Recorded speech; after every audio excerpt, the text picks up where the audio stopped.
السلام علیکم دوستو، کیسے ہو آپ سب؟ امید ہے کہ سب خیریت سے ہوں گے۔ اللہ آپ لوگوں کو ایسے ہی خوش رکھے۔ آج میں آپ لوگوں کو ایک بہت ہی سبق آموز اور دلچسپ قصہ سنانے جا رہا ہوں۔ قصہ کچھ اس طرح ہے کہ ایک راجا تھا، اس کے پاس ایک نابینا آدمی گیا اور وہ راجا سے کہنے لگا کہ بادشاہ سلامت، میں 3 باتیں جانتا ہوں۔ تو راجا نے کہا کہ وہ 3 باتیں کیا ہے جو تو جانتا ہے؟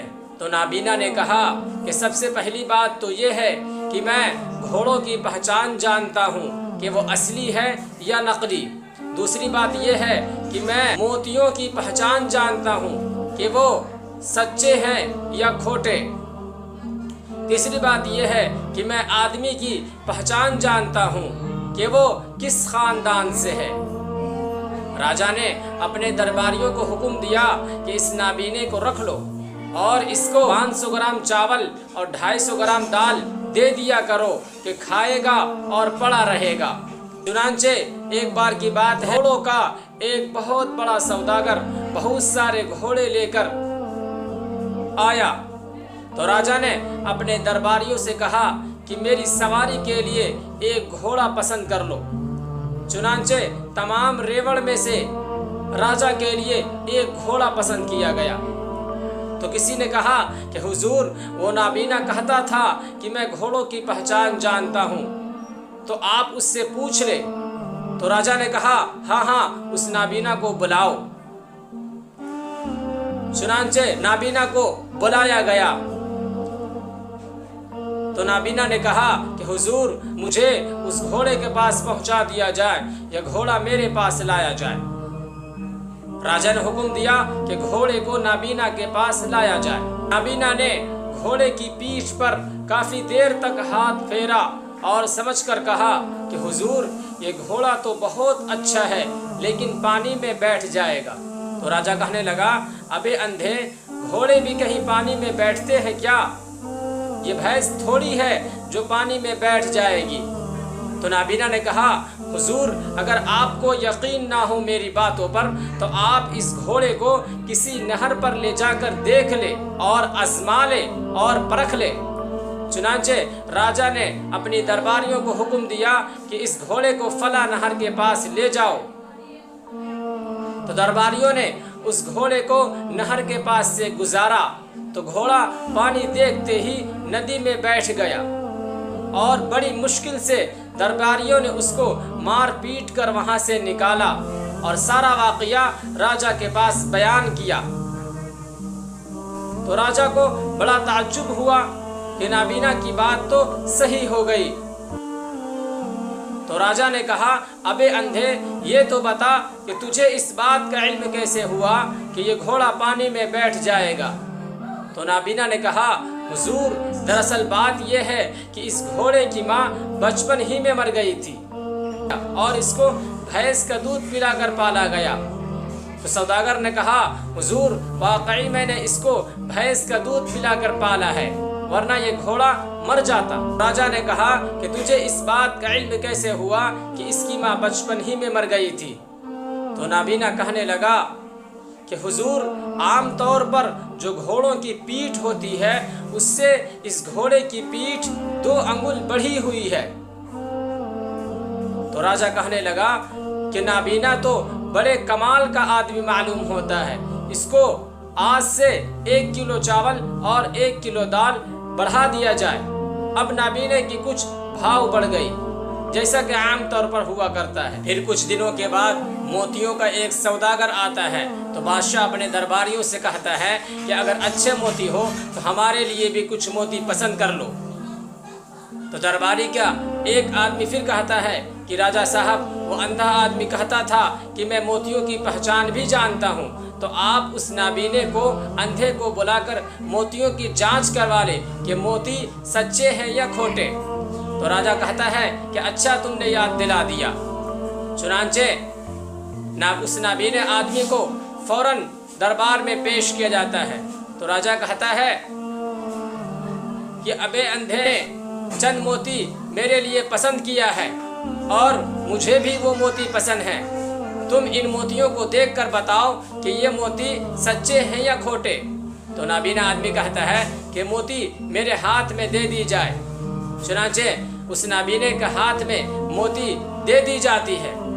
وہ نابینا ان موتیوں کو اپنے منہ میں لے کر 10 منٹ تک گھماتا رہتا ہے۔ اس کے بعد کہتا ہے کہ بادشاہ سلامت یہ موتی بالکل کھوٹے ہیں۔ تو بادشاہ کو بڑا تعجب ہوتا ہے۔ وہ موتیوں کی سوداگر کو بلا کر پوچھتا ہے کہ میرا یہ نابینا آدمی بڑا تجربہ کار ہے، وہ کہہ رہا ہے کہ موتی بالکل کھوٹے ہیں۔ تو سوداگر کہتا ہے بادشاہ سلامت یہ بات بالکل سچ ہے کہ موتی بالکل کھوٹے ہیں۔ میں آپ کے دربار میں ان موتیوں کو لے کر صرف اس لیے آیا تھا کہ آپ کے دربار سچے اور کھوٹے موتی کے پہچان کرنے والا بھی کوئی آدمی ہے یا نہیں۔ تو بادشاہ سلامت کہتا ہے ابے اندھے، تجھے تو دکھتا ہے نہیں، تجھے یہ بات کیسے معلوم ہوا کہ یہ موتی کھوٹے ہیں؟ تو وہ نابینا کہتا ہے کہ بادشاہ سلامت عام طور پر جو موتی سچے ہوتے ہیں اور اصلی ہوتے ہیں ان کو منہ میں ڈالنے کے بعد وہ لعاب یعنی تھوک سا پیدا کرنے لگتا ہے، اور جو کھوٹے موتی ہے وہ خراش یعنی کھردرا پن پیدا کرنے لگتی ہے۔ میں نے جب ان موتیوں کو اپنے منہ میں لیا تو یہ خراش پیدا کر رہے تھے، تو میں سمجھ گیا کہ یہ موتی بالکل کھوٹے ہیں۔ تو نابینا کی اس بات پر بادشاہ بہت خوش ہوتا ہے اور کہتا ہے کہ اس نابینے کی روزانہ کے خوراک میں سے تھوڑا اور اضافہ کر دیا جائے۔ تو وزیر 1 پاؤ چاول اور 1 پاؤ دال کا اور اضافہ کر دیتا ہے۔ اس اندھے یعنی نابینے کی جب 2 باتیں بالکل صحیح ہو جاتی ہے تو راجا اس نابینے کی آخری بات یعنی اس نابینے نے جو کہا تھا کہ میں آدمیوں کی پہچان جانتا ہوں کہ وہ کس خاندان کا ہے، تو راجا اپنے بارے میں پوچھتا ہے کہ ابے اندھے یہ تو بتا کہ میں کس عالی خاندان کا ہوں۔ تو نابینا کہتا ہے کہ بادشاہ سلامت آپ اپنے بارے میں نہ پوچھے کہ میں کس خاندان کا ہوں، آپ کسی دوسرے درباری کے بارے میں پوچھے کہ وہ کس خاندان کا ہے۔ تو راجا کہتا ہے کہ میں اپنے بارے میں تجھ سے پوچھتا ہوں کہ میں کس خاندان کا ہوں۔ تو نابینا کہتا ہے حضور آپ مجھے معاف کیجئے، میں آپ کے بارے میں نہیں بتا سکتا کہ آپ کس خاندان کا ہو۔ اگر آپ کو اپنے بارے میں جاننا ہے پھر بھرے دربار میں اور سب کے سامنے نہ پوچھے کہ آپ کس خاندان کے ہو۔ تو راجا کہتا ہے کہ میں راجا ہوں، میں بھرے دربار میں اور سب کے سامنے پوچھوں گا کہ میں کس خاندان کا ہوں۔ تو نابینا کہتا ہے کہ پہلے آپ مجھے معافی نامہ لکھ کر دے دیں کہ آپ مجھے غصے میں آ کر قتل نہیں کرواؤ گے۔ تو بادشاہ سلامت کہتا ہے کہ میں تجھ سے اپنا خاندان پوچھتا ہوں، اس میں قتل کرنے والی کون سی بات ہے؟ تو نابینا کہتا ہے کہ حضور دراصل بات یہ ہے کہ اگر میں آپ کے خاندان کے بارے میں بتا دوں گا تو آپ مجھے غصے میں آ کر قتل کروا ڈالو گے۔ آخرکار بادشاہ سلامت معافی نامہ لکھ کر اس نابینے کو دے دیتا ہے اور کہتا ہے کہ اب بتا میں کس خاندان کا ہوں۔ تو نابینا کہتا ہے حضور معاف کیجئے گا کہ آپ ایک بنیے خاندان سے ہو۔ تو راجا کو بڑا تعجب ہوتا ہے کہ میں بادشاہ ہوتے ہوئے بھی بنیے کے خاندان سے ہوں۔ تو بادشاہ سلامت پوچھتا ہے کہ ابے اندھے اس بات کا تجھے کیسے علم ہوا کہ میں بنیے کے خاندان سے ہوں؟ تو نابینا کہتا ہے کہ اگر آپ کو میری باتوں کا یقین نہ آئے تو آپ کی والدہ یعنی آپ کی امی جان ابھی زندہ ہے، آپ اس سے جا کر معلوم کر لیں۔ چنانچہ بادشاہ سلامت جب اپنی والدہ سے اس بات کا ذکر کرتا ہے تو اس کی والدہ یعنی اس کی امی جان کہتی ہے کہ واقعی بیٹا تو ایک بنیے کے خاندان سے ہے اور میں نے تجھ کو ایک بنیے کے گھر سے اٹھایا تھا جب میرے یہاں کوئی اولاد نہیں ہو رہا تھا۔ تو بادشاہ سلامت کہتا ہے